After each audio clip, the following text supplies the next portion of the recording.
Hello everyone, welcome to prep IAS. आप सभी का प्रेप आईएएस पे स्वागत है। Friends, this is lecture number 24 of our crash course programme and आज के इस सेशन में हम लोग डिस्कस करेंगे about supreme court, one of the most important topic for this examination. But इसको स्टार्ट करने से पहले फ्रेंड्स, अगर आपको ये वीडियोस, ये फ्री कोर्स पसंद आ रहे हैं तो प्लीज़ हमारे चैनल को सब्सक्राइब कीजिए और साथ ही साथ इन वीडियोस को लाइक करना न भूलें। आपको लाइक करना है, शेयर करना है, फॉरवर्ड करना है, ताकि जो आपके फ्रेंड्स हैं उनको भी इस फ्री इनिशिएटिव का फ़ायदा हो सके। एंड फ्रेंड्स, प्रीलिम्स प्रिपरेशन के लिए प्रैक्टिस करना भी काफ़ी ज़रूरी होता है। तो प्रैक्टिस के लिए प्रेप आईएएस ने लॉन्च किया है प्रीलिम्स टेस्ट सीरीज प्रोग्राम। ये एक पेड कोर्स है and this test series programme is totally aligned with this free initiative. तो आपका काफ़ी अच्छे से रिवीजन हो जाएगा, आपकी प्रैक्टिस भी हो जाएगी। अगर आप इंटरेस्टेड हो, ज्वाइन करना चाहते हो, तो इस वीडियो के डिस्क्रिप्शन में आपको सारी इंफॉर्मेशन मिल जाएगी। ओके, तो अब स्टार्ट करते हैं हमारा आज का लेक्चर नंबर 24। देखिए फ्रेंड्स, हम ये डिस्कस कर चुके हैं पहले कि इंडिया में we have integrated judicial system. Okay, अब आप लोग मुझे ये बताइए इन कमेंट सेक्शन कि इसका मतलब क्या होता है कि we have integrated judicial system. हमारे यहाँ पे हायरार्की ऑफ कोर्ट्स देखने को मिलता है। सबसे टॉप में supreme court, then high court and उसके बाद सबऑर्डिनेट कोर्ट्स हमें देखने को मिलते हैं। तो हायरार्की ऑफ कोर्ट्स हमें देखने को मिलता है। अगर हम बात करें यूएसए की, तो देखिए यूएसए में क्या सिस्टम है, वहां पे डबल सिस्टम ऑफ कोर्ट्स हैं। डबल सिस्टम ऑफ कोर्ट्स, इसका मतलब क्या हुआ कि जो फेडरल लॉज हैं उनको इन्फोर्स करने के लिए फेडरल जुडिशरी है, और जो स्टेट लॉज हैं उनको इन्फोर्स करने के लिए वहां पे स्टेट जुडिशरी होती है। तो this is double system of courts. But हमारे यहाँ पे सिंगल सिस्टम है। तो यही जो कोर्ट्स हैं ये स्टेट लॉज को भी इन्फोर्स करते हैं, और जो सेंट्रल लॉज हैं, जो फेडरल लॉज हैं, उनको भी इन्फोर्स करते हैं। एंड ये जो कॉन्सेप्ट है सिंगल सिस्टम ऑफ कोर्ट्स, ये हमने कहाँ से लिया है? ये हमने लिया है गवर्नमेंट ऑफ इंडिया 1935 एक्ट। तो इस पे क्वेश्चंस पूछे जाते हैं। ओके, इस पे क्वेश्चंस पूछे जाते हैं। अब देखिए, अगर हम यूएसए की बात करें तो यूएसए एक फेडरल कंट्री है, इंडिया भी एक फेडरल कंट्री है। बट अगर हम बात करें जुडिशरी की तो हमारे यहाँ पे सिंगल सिस्टम ऑफ कोर्ट हमें देखने को मिलता है। तो देखिए, in our constitution article number 124 to article number 147, इसमें आपको प्रोविजंस मिलेंगे with regards to supreme court. Okay, तो इनको अच्छे से आप पढ़िए। और मैं ये कहूंगा कि जो बेयर एक्ट होता है ना, वहां से हमें प्रोविजंस पढ़ने चाहिए, क्योंकि क्या चीज मेंशन की हुई है इन द कॉन्स्टिट्यूशन और क्या नहीं, ये आपको बेयर एक्ट पढ़ने से ही पता चलेगा। Means what is written in the constitution, वो चीज आपको प्रिपेयर करनी चाहिए। ओके, अब हम बात करते हैं दिस सिस्टम ऑफ कोर्ट्स की। देखिए, सबसे टॉप में सुप्रीम कोर्ट है, उसके बाद हाई कोर्ट्स है, और उसके नीचे जो सबऑर्डिनेट कोर्ट्स हैं, डिस्ट्रिक्ट कोर्ट्स वगैरह, वो हमें देखने को मिलते हैं। तो ये पूरा सेटअप है। तो आप मुझे बताइएगा कमेंट सेक्शन में कि इंटीग्रेटेड जुडिशरी जो मैंने आपसे पूछा था, इसका मतलब क्या होता है। दो तीन फीचर होते हैं, वो आप मुझे बताइएगा। ओके, हम पहले डिस्कस भी कर चुके हैं। अब हम बात करते हैं सीट ऑफ सुप्रीम कोर्ट की। ठीक है, तो हम सब जानते हैं कि अभी तो दिल्ली में है। तो कॉन्स्टिट्यूशन क्या कहता है कि declares Delhi as seat of supreme court. But क्या कहीं और भी हो सकती है क्या? बिल्कुल हो सकती है। तो किसको ऑथराइज किया है? Chief justice of India to appoint other places और other place as seat of supreme court, but only with approval of president. तो ऑथोराइज किया है सीजेआई को, चीफ जस्टिस को, बट उसके लिए प्रेसिडेंट का अप्रूवल आपको लेना पड़ेगा। ठीक है, तो कहीं और भी आप सुप्रीम कोर्ट की सीट को स्टेब्लिश कर सकते हो।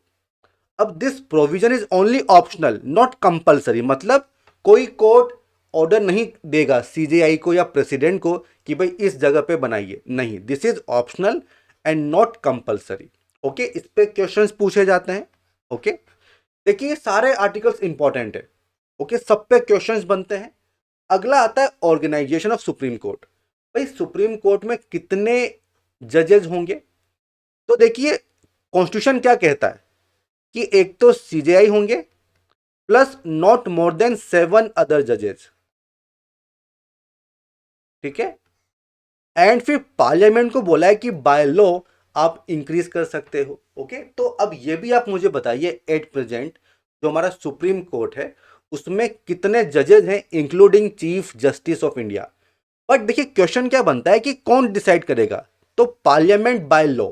ठीक है, तो पार्लियामेंट बाय लॉ ये आपको पता होना चाहिए, इस पे क्वेश्चंस पूछे जाते हैं। ओके, अगला जो पॉइंट है वो है अपॉइंटमेंट ऑफ जजेस। जजेस का अपॉइंटमेंट बहुत ही कॉन्ट्रोवर्शियल ये इशू है, हमेशा न्यूज में बना रहता है। अभी तो काफी ज्यादा डिबेट चल रही है इसके ऊपर, इसको देख लेते हैं। देखिए अपॉइंटमेंट, सबसे पहले देखते हैं कि क्वालिफिकेशन क्या होनी चाहिए। सबसे पहला है citizen of India, this is the first condition. Then he should satisfy one of the following, तो कोई एक भी फॉलो करेंगे तो चलेगा। तो क्या कंडीशन है? जज of a high court for at least 5 years, तो कम से कम 5 साल के लिए आपको किसी हाई कोर्ट का या 2 से ज्यादा इन सक्सेशन आपको जज होना पड़ेगा। या फिर हाई कोर्ट के एडवोकेट हो सकते हैं एटलीस्ट 10 years के लिए। भाई नॉलेज भी तो होनी चाहिए ना आपको। And the person is a distinguished jurist in the opinion of president, not parliament, not CJI, it is president. Okay, इस पे भी क्वेश्चंस बनते हैं। तो हम ये देख सकते हैं कि यहां पे कोई मिनिमम एज मेंशन नहीं की गई है। ठीक है, तो ये चीज ध्यान रखना, इस पे भी क्वेश्चंस पूछे जाते हैं। तो कोई मिनिमम एज यहां पे नहीं दी गई है। ओके, अब उसके बाद आता है procedure of appointment, article number 124। देखिए आर्टिकल 124 में कोई डिटेल्ड प्रोविजंस नहीं दिए गए हैं। ठीक है, यह कहा गया है कि CJI is appointed by president. तो कौन अपॉइंट करेगा? प्रेसिडेंट अपॉइंट करेगा आफ्टर कंसल्टिंग। तो कंसल्टेशन आपको करना है सच जजेस of supreme court and high court as the president deems necessary. तो कितने नंबर्स होंगे ये कहीं मेंशन नहीं किया है, केवल ये कहा गया है कि जैसा प्रेसिडेंट को सही लगता है ना उतने सुप्रीम कोर्ट हाई कोर्ट जजेस से आप कंसल्ट कर लो जब आप सीजेआई को अपॉइंट कर रहे हो। और अगर किसी दूसरे जज को अपॉइंट कर रहे हो अदर देन सीजेआई, तब प्रेसिडेंट कंसल्ट करेंगे with CJI of India, chief justice of India and other supreme court high court जजेस एज ही कंसिडर्स नेसेसरी। तो आप देख सकते हैं कि यहां पे कंसल्ट आपको करना है और कितने जजेस से करोगे ये नहीं बताया गया है। तो यही एक कंट्रोवर्सी थी कि भाई कंसल्टेशन का मतलब क्या है, कंकरेंस होता है क्या? तो बहुत सारे सुप्रीम कोर्ट के केसेस हैं जो हमें पता होने चाहिए, वो देख लेते हैं। देखिए पहला केस था फर्स्ट जजेस केस 1981 और एसपी गुप्ता केस। इसमें सुप्रीम कोर्ट ने यह कहा कि कंसल्टेशन का मतलब कंकरेंस नहीं है। ठीक है, इसका मतलब है कि भाई एक्सचेंज ऑफ व्यूज, तो आप एग्री करो चाहे मत करो ये आपके ऊपर डिपेंड करता है। ठीक है, because it is not concurrence. Okay, तो सीजीआई ने आपको क्या रिकमेंडेशन दी है वो बाइंडिंग नहीं होगी। इसके बाद आता है सेकंड जज केस 1993। इसमें सुप्रीम कोर्ट ने यह कहा कि कंसल्टेशन का मतलब है कंकरेंस, मींस आपको बात माननी पड़ेगी। CJI only need to consult two senior most जजेस। तो सीजेआई जो है वो कंसल्ट करेंगे with 2 senior most judges. Okay? And on objection raised by executive on appointment, collegium may or may not change their recommendation which is binding. तो भाई process क्या है, जो सीजीआई है वो 2 सीनियर मोस्ट जजेस से कंसल्ट करेंगे और रिकमेंडेशन भेज देंगे किसको, एग्जीक्यूटिव को. ठीक है, और ये होता है कॉलेजियम सिस्टम. ठीक है, अब देखो अगर जो एग्जीक्यूटिव हैं कोई ऑब्जेक्शन रेज करते हैं तो कॉलेजियम मे और may not change their recommendation, ये इनके ऊपर डिपेंड करता है which is binding on executive. ठीक है, तो आपको बात माननी पड़ेगी. उसके बाद अगला केस आता है थर्ड जजेस केस 1998. अब देखो इस केस में तो ये कहा कि भाई कंसल्टेशन का मतलब होता है ओपिनियन या एक्सचेंज ऑफ व्यूज, और सेकंड में क्या कहा, कंसल्टेशन का मतलब है कंकरेंस. तो कंफ्यूजन हो गया भाई करे तो करे क्या. तो फिर प्रेसिडेंशियल रेफरेंस केस आता है 1998 थर्ड जजेस केस. इस केस में सुप्रीम कोर्ट ने यह कहा कि कंसल्टेशन ऑफ प्लूरलिटी ऑफ जजेस, यह प्रिंसिपल आपको फॉलो करना होगा. तो CJI should consult with 4 senior most supreme court जजेस to form his opinion on judicial appointment and transfers. तो यहां पे सीजेआई प्लस 2 सीनियर मोस्ट जजेस, बट अब कहा कि सीजेआई प्लस 4 सीनियर मोस्ट जजेस, ए मान लो, बी मान लो, सी मान लो एंड डी मान लो. तो अगर जजेस को अपॉइंट करना है तो कॉलेजियम सिस्टम क्या होगा, सीजेआई प्लस 4 सीनियर मोस्ट जजेस. ये जो रिकमेंडेशन देंगे वो फिर जो एग्जीक्यूटिव है उसको मानना पड़ेगा. ओके, अब देखो what is the meaning of consultation of plurality of जजेस. मतलब आप वही नेम रिकमेंड करोगे जो एटलीस्ट 4 जज रिकमेंड करेंगे. दिस इज प्लूरलिटी ऑफ जजेस. ठीक है, तो ए बी सी डी, एक जज एट मैक्स डिफर कर सकते हैं, बाकी को तो एग्री करना पड़ेगा, ये मतलब होता है. Okay, recommendation made by CJI without complying with the norms and requirement of consultation process are not binding. तो भाई ये जो कंसल्टेशन है ये आपको करना ही पड़ेगा. अगर विदाउट कंसल्टेशन आप रिकमेंड कर रहे हो तो वो बाइंडिंग नहीं होगा गवर्नमेंट के ऊपर. ओके, तो होता यह है कि अगर जो एग्जीक्यूटिव है कोई ऑब्जेक्शन है तो फिर से भेजते हैं फॉर रिकंसिडरेशन, और उसके बाद जो भी चीज कही जुडिशरी ने वो आपको माननी पड़ेगी. तो ये सिस्टम होता है and this is very very controversial, क्योंकि एलिगेशन ये होती है कि इसमें ट्रांसपेरेंसी नहीं है. ठीक है, तो ट्रांसपेरेंसी लाने के लिए नेशनल जुडिशियल अपॉइंटमेंट कमीशन, इसको स्टैब्लिश किया गया था बाय 99 अमेंडमेंट एक्ट ऑफ 2014 कि भाई अपॉइंटमेंट के लिए कमीशन बनाएंगे. Okay, supreme court high court के जजेस को अपॉइंट करने के लिए. बट ये जो कमीशन था इन 2015 सुप्रीम कोर्ट ने कहा कि दिस इज अनकॉन्स्टिट्यूशनल बिकॉज ये कॉन्स्टिट्यूशन के बेसिक स्ट्रक्चर को वायलेट करता है, और वो क्या है, इंडिपेंडेंस ऑफ जुडिशरी. ओके, तो this is about national judicial appointment commission. Okay, अब देखो ये तो हमने बात की कि जजेस वगैरह किस तरह से होते हैं अपॉइंटमेंट. अब बात करते हैं चीफ जस्टिस ऑफ इंडिया की. तो देखिए जो सेकंड जजेस केस था उसमें सुप्रीम कोर्ट ने ये कहा था कि सीनियर मोस्ट जज of supreme court, senior most जज ऑफ सुप्रीम कोर्ट उसी को आप अपॉइंट करोगे.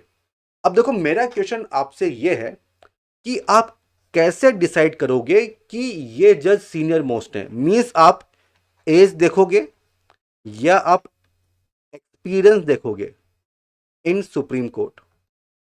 मुझे बताइए कमेंट सेक्शन में, सीनियर मोस्ट जज आप कैसे डिसाइड करते हो. ओके, तो ये हो गया सेकंड जजेस केस ऑफ 1993. अब बात करते हैं ओथ ऑफ जज. तो देखिए जिस पर्सन को सुप्रीम कोर्ट का जज अपॉइंट किया जा रहा है उनको ओथ लेनी होती है. ठीक है, बिफोर प्रेसिडेंट और some other person appointed by him. तो कोई कंपलसरी नहीं है कि केवल प्रेसिडेंट ही आपको ओथ एडमिनिस्टर करवाएंगे, कोई और भी करवा सकता है। अब देखो ओथ क्या है,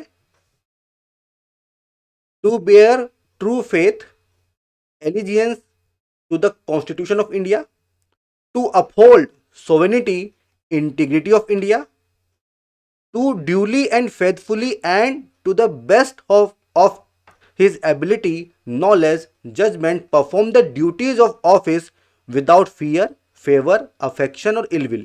इसीलिए देखिए, इसीलिए इंडिपेंडेंस ऑफ जुडिशरी बहुत जरूरी है, ठीक है।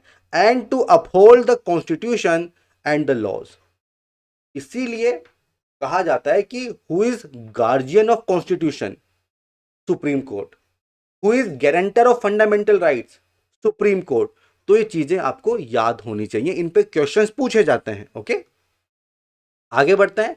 सैलरी एंड अलाउंसेस, देखिए पार्लियामेंट डिटरमाइन करेगी कि भाई जो सुप्रीम कोर्ट के जजेज हैं उनकी सैलरी क्या होगी, अलाउंसेस क्या होंगे, कितनी पेंशन वगैरह उनको मिलेगी। Okay, parliament can not alter any of these privileges and rights to the जजेस डिसएडवांटेज। ओके, आप उसको चेंज नहीं कर सकते हो except during a financial emergency, और ये हम ऑलरेडी डिस्कस कर चुके हैं, ठीक है। And salaries, allowances, pension of जजेस of supreme court, they are charged on CFI and non votable. तो अब आपको ये मीनिंग समझ में आता होगा कि CFI क्या है, नॉन वोटेबल, वोटेबल क्या होता है। ओके, तो ये इंपॉर्टेंट है और देखिए ये जरूरी है इंडिपेंडेंस ऑफ जुडिशरी के लिए, ठीक है। आगे बढ़ते हैं। टेन्योर, देखिए कोई टेन्योर फिक्स नहीं है, the constitution has not fix the tenure of a जज ऑफ सुप्रीम कोर्ट। तो क्या चीज मेंशन की गई है, देखिए वंस अपॉइंटेड जज ऑफ सुप्रीम कोर्ट में cease to be so on happening of any one of following contingency. कुछ भी एक हो सकता है, जैसे कि आप 65 ईयर्स के हो गए हो तो आपको ऑफिस वैकेट करना पड़ेगा, आपने रिजाइन कर दिया है और किसको एड्रेस करोगे, प्रेसिडेंट को करोगे, या आपको रिमूव कर दिया है, आपको हटा दिया गया है। ओके, और ग्राउंड्स क्या दिए गए, प्रूव्ड मिसबिहेवियर और इनकैपेसिटी। बहुत ही इंपॉर्टेंट पॉइंट है। तो अगर जजेस को हटाना है तो क्या ग्राउंड है, प्रूव्ड मिसबिहेवियर और इनकैपेसिटी। बट ये क्या होता है, इट इज नॉट डिफाइंड, इसको डिफाइन नहीं किया गया, केवल मेंशन करके छोड़ दिया। ओके, तो इस पे भी क्वेश्चंस पूछे जाते हैं। तो इसीलिए कहते हैं कि जो टेन्योर है वो फिक्स नहीं है ना। 65 से ज्यादा जो है आप नहीं ऑफिस में बने रह पाओगे, आपने रिजाइन कर दिया है या आपको हटा दिया गया है, एंड मिनिमम एज कुछ मेंशन नहीं की हुई है। अब देखो रिमूवल ऑफ जजेस, इसका क्या प्रोसेस है, देखिए जो कॉन्स्टिट्यूशन है उसमें डिटेलिंग नहीं दी हुई है, इस पे भी क्वेश्चंस आते हैं। ओके, तो जज of supreme court can be remove from his office by an order of president. तो प्रेसिडेंट के पास पावर है इनको रिमूव करने की, बट क्या इसका मतलब यह है कि प्रेसिडेंट जब चाहे किसी जज को हटा दे, नहीं। जजेस of supreme court they do not hold office during pleasure of president. अगर हटाना है तो एक पूरा प्रोसेस है, उसको फॉलो करना होगा, एंड ये सब जरूरी है इंडिपेंडेंस सिक्योर करने के लिए। ओके, तो देखिए the president can issue the removal order only after an address by parliament has been presented to him in the same session for such removal. तो जिस सेशन में ओरिजिन है, इंट्रोड्यूस हुआ है रिमूवल मोशन, उसी session में president के सामने आपको एड्रेस करना होगा, तभी वो हटा सकते हैं। ओके, ये चीज ध्यान रखना। अब देखो जो इसका डिटेल प्रोसीजर है वो कहां पे दिया हुआ है, द जजेस इंक्वायरी एक्ट ऑफ 1968। अगर आप कॉन्स्टिट्यूशन देखोगे तो वहां पे केवल ये लिखा हुआ है कि ग्राउंड्स ये होंगे और ये जो मेजोरिटी है इसको यूज करना है, और कुछ नहीं लिखा हुआ है। बाकी वो जो सेशन वाली बात है वो भी लिखी हुई है। तो डिटेल्ड प्रोसीजर क्या होगा वो कहां मिलता है, द जजेस इंक्वायरी एक्ट 1968 में। तो this act regulates the procedure relating to removal of a judge of Supreme Court by process of impeachment। ठीक है, क्या प्रोसेस है, देखिए, एक रिमूवल मोशन आपको इंट्रोड्यूस करना होगा, उसके लिए आपको सपोर्ट चाहिए। अगर आप लोकसभा में इंट्रोड्यूस कर रहे हो तो 100 मेंबर्स का साइन करवा लो। अगर राज्यसभा में आप इंट्रोड्यूस कर रहे हो तो 50 मेंबर्स का सपोर्ट आपके पास होना चाहिए, मींस साइन करवाने पड़ेंगे। उसके बाद वो जो मोशन है वो आप सबमिट कर दो स्पीकर को या फिर चेयरमैन को। अब देखो, स्पीकर और चेयरमैन में एडमिट, कोई कंपलसरी नहीं है कि आपने साइन करके दे दिया, उनको एक्सेप्ट करना ही होगा। मे एडमिट द मोशन और रिफ्यूज टू एडमिट इट, ये इंपॉर्टेंट है, इस पर क्वेश्चंस पूछे जाते हैं। अगर मान लो एडमिट कर लिया तो उसके बाद आपको 3 मेंबर कमिटी बनानी पड़ेगी। तो जो स्पीकर है, जो चेयरमैन है, वो 3 मेंबर कमिटी बनाएंगे to investigate into the charges. जो चार्जेस लगाए गए हैं उनका इन्वेस्टिगेशन होगा। अब देखो, ये जो कमिटी है इसमें कौन कौन होगा? चीफ जस्टिस, अगर मान लो उन्हीं के ऊपर आरोप है, उन्हीं को हटाया जा रहा है, तो फिर क्या ऑप्शन है? जज ऑफ सुप्रीम कोर्ट, है ना। A chief justice of high court and a distinguished jurist. तो ये 3 लोग होंगे इस कमिटी में। ओके, अब ये इन्वेस्टिगेट करेंगे। अब मान लो after investigation this committee finds जज to be guilty of misbehaviour और सफरिंग फ्रॉम इनकैपेसिटी, तो house can take up the consideration of motion. आप मोशन को कंसिडर कर सकते हो। अब वोटिंग होगी तो यहां पे स्पेशल मेजोरिटी यूज होती है। कौन सी? Majority of total membership of house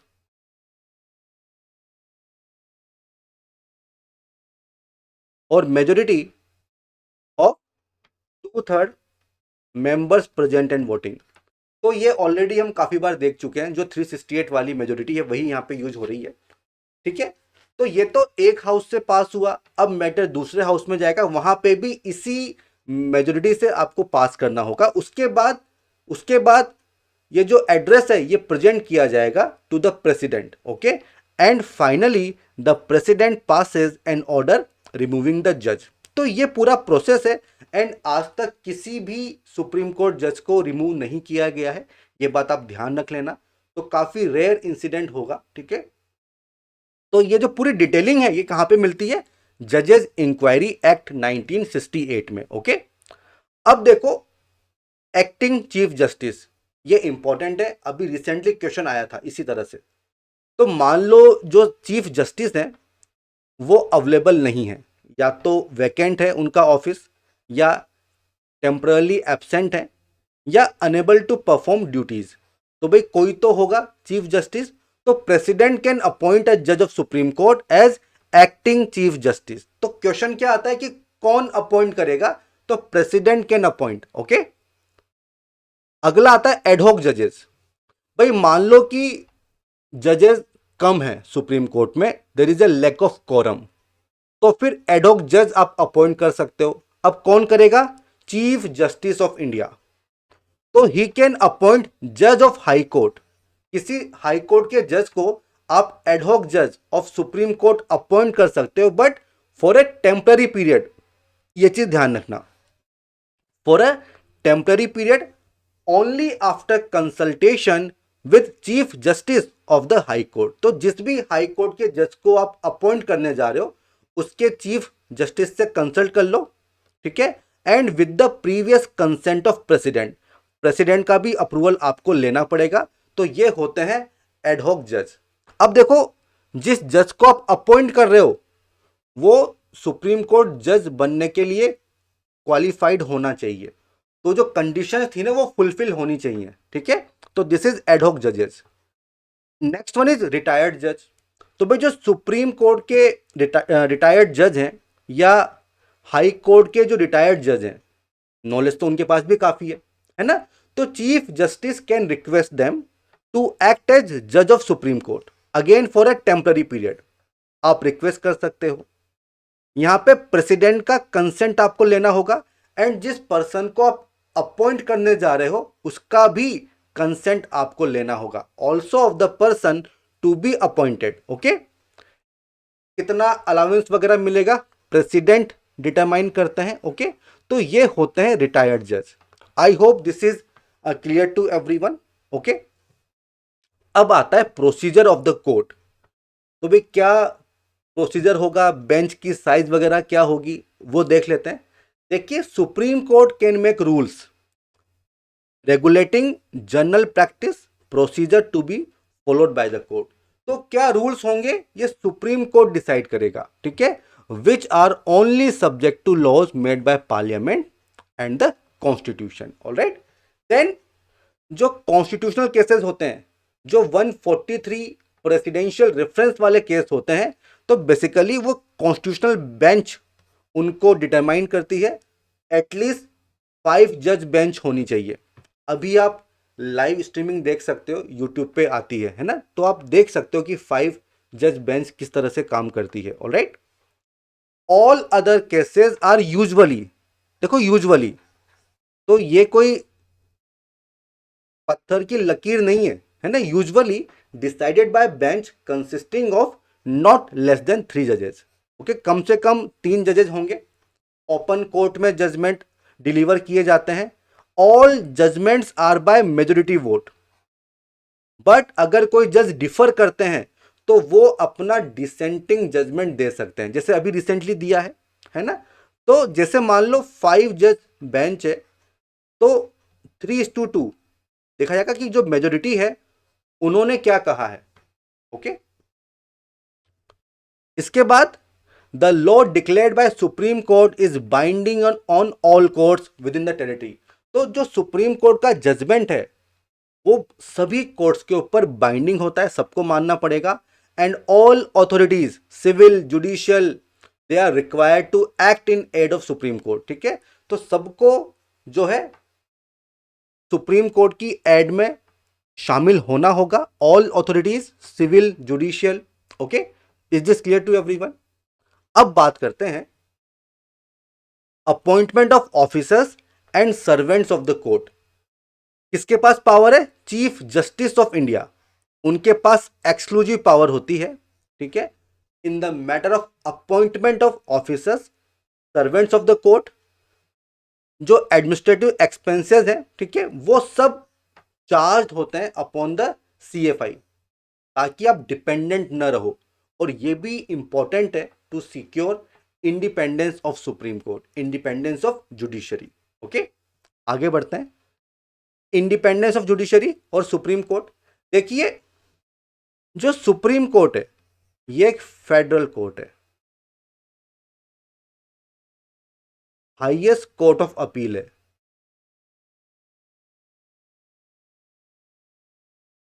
guarantor of fundamental rights है, डिफेंडर ऑफ कॉन्स्टिट्यूशन है।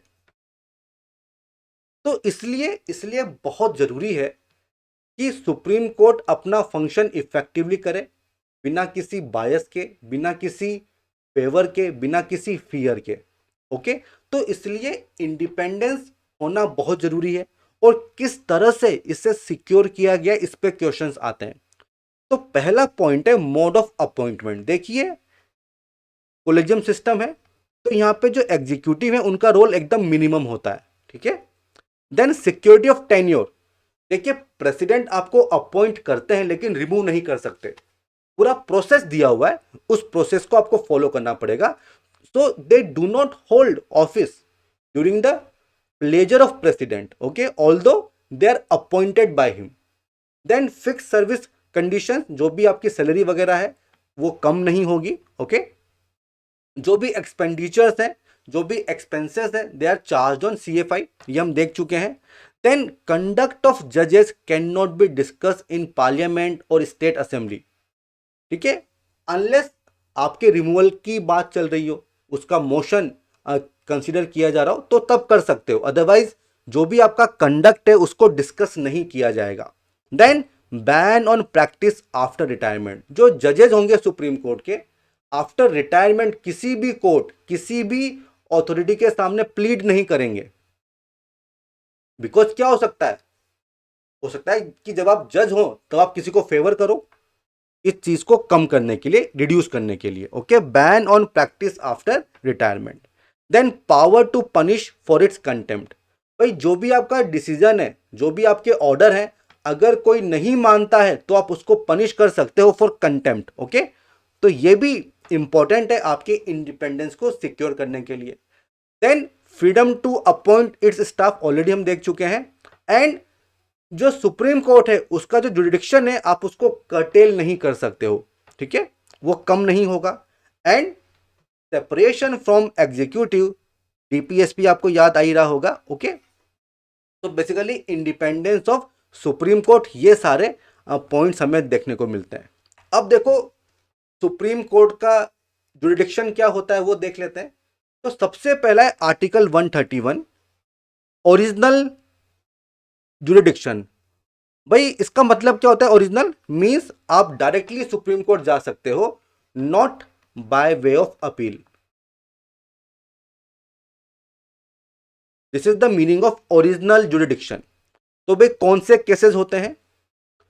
जो फेडरल डिस्प्यूट्स हैं सेंटर स्टेट्स के बीच में, डिफरेंट स्टेट्स के बीच में, तो वहां पे आपको सुप्रीम कोर्ट जाना पड़ता है। तो dispute between government of India and one और मोर स्टेट्स, तो सेंट्रल गवर्नमेंट वर्सेस कोई स्टेट गवर्नमेंट है, S1 S2 S3, ठीक है। Dispute between government of India and any state और states on one side and one और more states on other side, ये भी हो सकता है।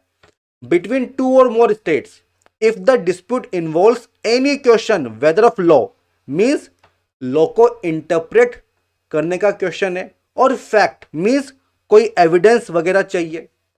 तो इन दोनों मैटर्स पे जो है क्या होगा? ओरिजिनल जुरिडिक्शन होगा एंड एक्सक्लूसिव भी होगा, मींस केवल सुप्रीम कोर्ट के पास ही होगा, आप हाई कोर्ट नहीं जा सकते हो। तो what is the meaning of original? Means आप डायरेक्टली जा सकते हो। What is exclusive? किसी और कोर्ट के पास नहीं होगा, ठीक है। क्लियर है? आगे बढ़ते हैं। इसके अलावा this does not extend to, अब देखो ये कुछ सिचुएशंस दी हुई हैं तो यहां पे एक्सटेंड नहीं होता है। लाइक कोई प्री कॉन्स्टिट्यूशन ट्रीटी है, एग्रीमेंट है, उसमें कोई डिस्प्यूट आ गया, ठीक है। इंटर स्टेट वाटर डिस्प्यूट हमने डिस्कस किया था, मुझे बताओ आर्टिकल नंबर कौन सा है? Matters refer to finance commission. Recovery of damages by state against centre, तो ये सब शामिल नहीं होंगे, ठीक है। इन पर क्वेश्चन नहीं आते, आप इसको एक बार देख सकते हो, बस छोड़ दोगे तो भी कोई दिक्कत नहीं है, ठीक है। अब आता है रिट जुरिडिक्शन। देखिए फंडामेंटल राइट्स अगर वायलेट होते हैं आप सुप्रीम कोर्ट जा सकते हो, एंड उनके इन्फोर्समेंट के लिए सुप्रीम कोर्ट रिट्स इशू कर सकती हैं। तो सुप्रीम कोर्ट का जो रिट जुरिडिक्शन है ये ओरिजिनल है, आप डायरेक्टली सुप्रीम कोर्ट जा सकते हो, आपका फंडामेंटल राइट है under 32। But this is not exclusive because under 226 high court के पास भी पावर है, it is concurrent with high court, ठीक है। बट देखो हम लोग जानते हैं कि हमने देखा भी था फंडामेंटल राइट्स में कि हाई कोर्ट का रिट जुरिडिक्शन वो वाइडर है देन सुप्रीम कोर्ट, बिकॉज यहां पे only in case of violation of fundamental rights, जबकि यहां पे एनी राइट, तो जो आपके लीगल राइट्स भी अगर वायलेट होते हैं आप जा सकते हो, okay. But the parliament can confer on the supreme court the power to issue writs for other purpose also. तो ये पार्लियामेंट की पावर है, वो जो भी आपका रिट जुरिडिक्शन है उसको एक्सपेंड कर सकती है ना। और ये हमने डिस्कस किया हुआ है, कोई दिक्कत नहीं आएगी। अब आता है अपीलेट जुरिडिक्शन। भाई देखिए बेसिकली सुप्रीम कोर्ट क्या है? Highest court of appeal.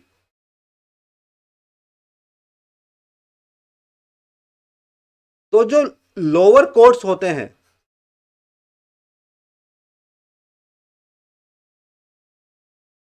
इनका जो भी जजमेंट आएगा उनको आप चैलेंज कर सकते हो इन द सुप्रीम कोर्ट, है ना। और मैंने आपसे क्वेश्चन पूछा था एक, इंटीग्रेटेड जुडिशरी, तो उसका एक आंसर तो ये है, ओके। बाकी भी और चीजें हैं वो मुझे बताइएगा आप कमेंट सेक्शन में। तो भाई देखो जो कॉन्स्टिट्यूशनल मैटर्स हैं उनमें आप अपील कर सकते हो। अभी हुआ था हिजाब वाला इशू, पहले हाई कोर्ट ने जजमेंट दिया कर्नाटका वाले ने, फिर सुप्रीम कोर्ट में मैटर गया, ओके। तो जो कॉन्स्टिट्यूशनल मैटर्स हैं उसमें आप अपील कर सकते हो, सिविल मैटर्स में कर सकते हो, जो क्रिमिनल मैटर्स हैं उसमें कर सकते हो। इसके अलावा SLP बहुत इंपॉर्टेंट है, स्पेशल लीव पिटीशन, SLP। तो ये होता है अपीलेट जुरिडिक्शन, इनको देख लेते हैं। देखिए आर्टिकल 132 ये बात करता है कॉन्स्टिट्यूशनल मैटर्स की। तो देखो क्या लिखा हुआ है, an appeal can be made to the supreme court against the judgment of high court. But किस केस में, if the high court certifies, तो हाई कोर्ट को सर्टिफाई करना पड़ेगा that this case involves a substantial question of law that requires the interpretation of the constitution.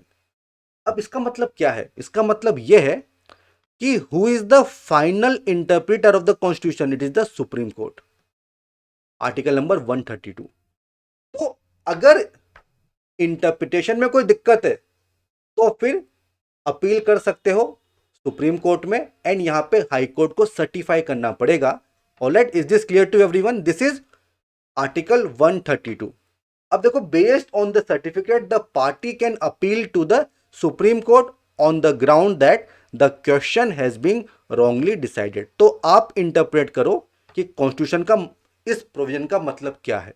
Okay, then civil matters में भी आप appeal कर सकते हो। तो भाई देखो, हाई कोर्ट ने जजमेंट दिया, उसके अगेंस्ट आप सुप्रीम कोर्ट में जा सकते हो even in civil matters. But यहां पे भी जो हाई कोर्ट है उसको सर्टिफाई करना पड़ेगा कि this case involves a substantial question of law, ठीक है, and this question needs to be decided by supreme court. तो ये सर्टिफिकेशन जरूरी है, बिना इसके आप नहीं जा सकते हो। Okay, is there any limit? देखिए शुरू में क्या था कि 20,000, ठीक है, ओनली दो civil cases that involve a sum of 20,000 could be appealed, ठीक है, बट अब इस तरह का कोई लिमिट नहीं है। This monetary limit was removed. Okay, तो अब ऐसा कोई पंगा नहीं होगा, ठीक है। अब आता है क्रिमिनल मैटर्स में अपील, बिल्कुल है आर्टिकल 134। यहां पे भी हाई कोर्ट को सर्टिफाई करना पड़ेगा, नहीं करना पड़ेगा, देख लेते हैं। देखिए ये थोड़ा सा ट्रिकी है। If the high court on appeal reverse the an order of acquittal, ठीक है, जो लोअर कोर्ट है उन्होंने किसी को बरी कर दिया, ठीक है, but on appeal high court ने इस ऑर्डर को रिवर्स कर दिया है एंड सेंटेंस्ड हिम डेथ, आपको डेथ सेंटेंस मिल गई, और has taken before itself any case from subordinate court and convicted the accused person and sentence him to death, आपने उसको डेथ सेंटेंस दे दिया है। तो इन दोनों केस में बिना हाई कोर्ट के सर्टिफिकेशन के भी आप सुप्रीम कोर्ट जा सकते हो, ठीक है, and appeal lies to the supreme court as a matter of right. यहां पे सर्टिफिकेशन की जरूरत नहीं है। ओके, एंड थर्ड केस क्या है, हाई कोर्ट सर्टिफाई करके दे रहा है कि the case is a fit one for appeal to the supreme court, तब तो हो ही जाएगा। अब देखो इसमें फिर कुछ चेंजेस होते हैं। तो जो डेथ लिखा हुआ है ना यहां पे, इसको इन्होंने चेंज कर दिया, इससे लाइफ इंप्रिजनमेंट और फॉर 10 ईयर्स, तो थोड़ा रिलैक्स कर दिया है।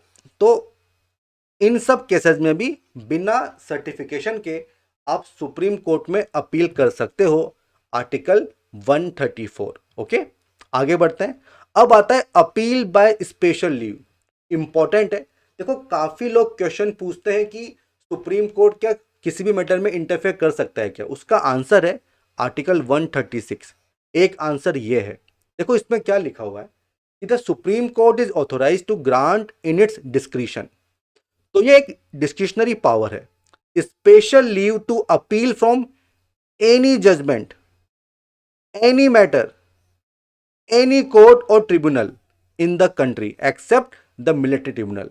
तो किसी भी कोर्ट ने किसी भी मैटर पे कोई भी जजमेंट दिया हो, ये सुप्रीम कोर्ट का डिस्क्रिशन है कि आप वहां पे अपील कर सकते हो। ओके, तो जो वाटर डिस्प्यूट होते हैं बेसिकली एसएलपी में ही सुप्रीम कोर्ट एंटरटेन करता है। ओके, अब देखो सुप्रीम कोर्ट ने ये कहा है कि ये जो पावर है ये एक एक्सेप्शनल पावर है, एक ओवरराइडिंग पावर है। तो ओनली स्पेशल केसेस में, एक्स्ट्रा ऑर्डिनरी केसेस में ही इसको यूज किया जाएगा। This is SLP. Okay, this is special leave petition. Clear है? आगे बढ़ते हैं। अब आता है 143 एडवाइजरी जुरिडिक्शन। भाई यहाँ पे सुप्रीम कोर्ट एडवाइस भी दे सकता है, किसको देगा? प्रेसिडेंट को देगा। तो president seek opinion of supreme court. अब यहाँ पे दो कैटेगरीज होती हैं, देख लेते हैं। भाई पहला तो क्या है, on any question of law और फैक्ट ऑफ पब्लिक इंपॉर्टेंस।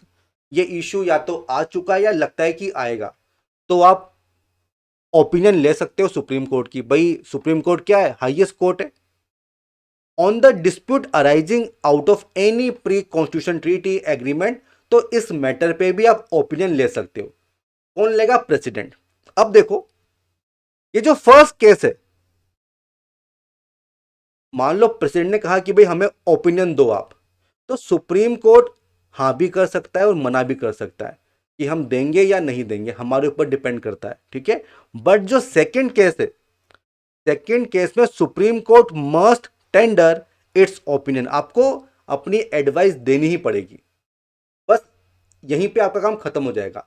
आपकी एडवाइस मानी जाएगी या नहीं मानी जाएगी कोई कंपलसरी नहीं है। Okay, in both the cases the opinion of supreme court is only advisory and not a judicial pronouncement, so it is not binding on the president। Okay, तो आप ओपिनियन दे सकते हो बट वो एडवाइजरी होगी, वो binding नहीं होगी on the president. This is advisory jurisdiction under article number 143।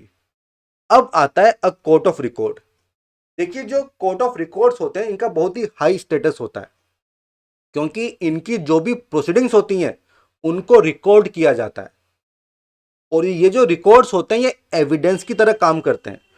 तो आप कोई गलत इंफॉर्मेशन नहीं दे सकते हो, ठीक है। अगर दे रहे हो तो कोर्ट आपको पनिश कर सकता है, कंटेम्प्ट ऑफ कोर्ट, ठीक है, पनिश कर सकता है, ठीक है। तो जो भी सुप्रीम कोर्ट के जजमेंट्स वगैरह होते हैं, ठीक है, वो लीगल प्रेसिडेंट होते हैं, लीगल रेफरेंसेस होते हैं। So this is the meaning of court of record, article number 129। I hope this is clear. आगे बढ़ते हैं। देन जुडिशियल रिव्यू, ये भी इनका जुडिक्शन होता है। बेसिकली अगर कोई लेजिस्लेटिव एक्ट है या कोई एग्जीक्यूटिव एक्ट है जो कि अनकॉन्स्टिट्यूशनल है, ठीक है, तो जुडिशरी उसको रिव्यू कर सकती है। एंड अगर उनको लगता है कि नहीं वास्तव में ये अनकॉन्स्टिट्यूशनल है, तो उसको अनकॉन्स्टिट्यूशनल डिक्लेयर कर दिया जाएगा। तो this is the power of judicial review. Okay, देखो सेंट्रल एंड स्टेट गवर्नमेंट दोनों के लिए होता है, तो कंफ्यूज मत होना, है ना। आगे बढ़ते हैं। Then supreme court is the ultimate interpreter of the constitution. ये भी इनके पास पावर होती है, ऑलरेडी हम देख चुके हैं, ठीक है। देन अदर पावर्स, तो जो इलेक्शन डिस्प्यूट होते हैं, प्रेसिडेंट वाइस प्रेसिडेंट, उसको कौन डिसाइड करेगा? Supreme court, original, exclusive and final authority. Then UPSC chairman members, तो इनका जो बिहेवियर है, जो कंडक्ट है, उनको इंक्वायर कर सकता है, ठीक है। इसके अलावा if it finds them guilty of misbehaviour, it can recommend to the president for their removal, and वो बाइंडिंग होगा ऑन द प्रेसिडेंट। ये हम पढ़ेंगे आगे, ठीक है। Then article 137, power to review its own judgement और ऑर्डर। तो भाई सुप्रीम कोर्ट से ऊपर तो कोई है नहीं, तो सुप्रीम कोर्ट अपने जजमेंट्स को भी रिव्यू कर सकता है। हमने देखा था the doctrine of basic structure, काफी बार डिसीजन चेंज हुए। तो article 137, then it is authorise to withdraw the cases pending before high court. कोई केस ऐसा है जो हाई कोर्ट के सामने पेंडिंग है, तो वहां से हटा लोगे एंड खुद आप डिस्पोज कर सकते हो, ठीक है। आप कोई केस को ट्रांसफर कर सकते हो, कोई अपील को ट्रांसफर कर सकते हो before one high court to another high court. तो ये पूरी पावर्स आपके पास होती हैं। Then power of judicial superintendence and control over all courts tribunals functioning in the entire territory. तो जुडिशियल कंट्रोल होगा, जुडिशियल सुपरिटेंडेंस आपके पास होगी। तो ये सब आपके पास पावर्स हैं। देन आर्टिकल 141 बहुत ही इंपॉर्टेंट है। क्या लिखा हुआ है? Its law is binding on all courts. तो जो हमारा कॉन्स्टिट्यूशन है वो खुद कह रहा है कि सुप्रीम कोर्ट लॉ बना सकता है। तो ये क्या है? फ्यूजन ऑफ पावर, ठीक है। जैसे Vishakha guideline,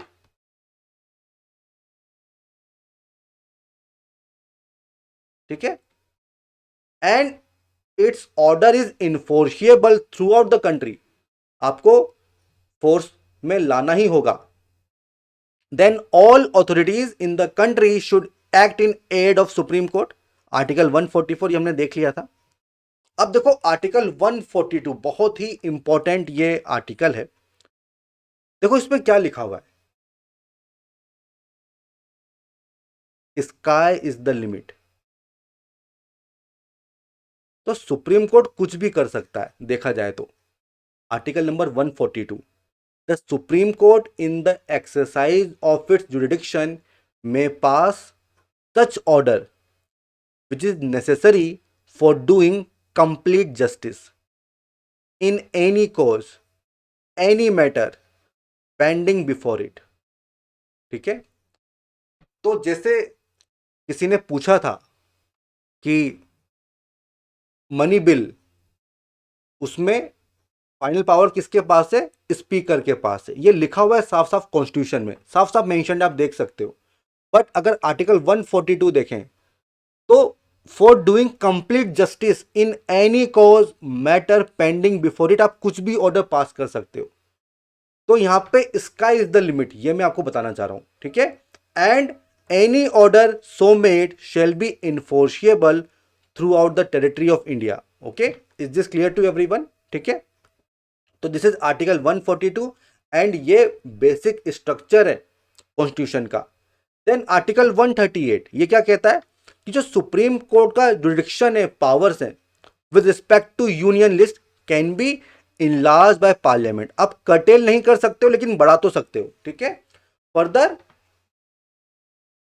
in other matters can be enlarge by special agreement of centre and states. ठीक है, तो जो दूसरी लिस्ट के आइटम्स है उसके लिए सेंटर स्टेट के बीच में स्पेशल एग्रीमेंट हो सकता है, तो वो भी इनलार्ज किया जा सकता है। ओके, अब देखो लास्ट टॉपिक है सुप्रीम कोर्ट का कि इंडियन सुप्रीम कोर्ट और अमेरिकन सुप्रीम कोर्ट इसमें क्या डिफरेंसेस होते हैं। तो बहुत सारे डिफरेंस क्वेश्चन आ सकता है।